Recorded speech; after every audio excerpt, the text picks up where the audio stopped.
স্রষ্টা বলেছেন, তুমি যাকেই আমার চেয়ে বেশি ভালোবাসবে আমি তাকেই তোমার কাছ থেকে দূরে নিয়ে যাব এবং তোমাকে একা করে রাখব। তিনি আরও বলেছেন, কখনো বলবে না আমি তাকে ছাড়া বাঁচব না, তবে আমি তাকে ছাড়াই তোমাকে বাঁচাব এবং পেছনের অনুগত সব আবেগ কেড়ে নিয়ে তোমাকে দিব্যি সামনে নিয়ে যাব। তুমি কি দেখো না, ঋতুরাও বদলাতে থাকে, ছায়া দেয়া গাছের পাতাও যায় শুকিয়ে, ধৈর্য হারিয়ে যায়, কিন্তু তোমার স্রষ্টা ধৈর্যশীল ও পরম দয়ালু।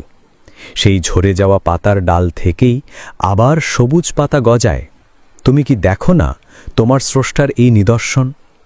যে মানুষটাকে তুমি নিজের অংশ ভাবতে, সেই মানুষটাই একদিন অচেনা হয়ে যায়, তোমার মন ভেঙে যায়, এমনকি তোমার বন্ধুও শত্রুতে পরিণত হয়, আর শত্রুও খানিক সময় পরে পরিণত হয় বন্ধুতে।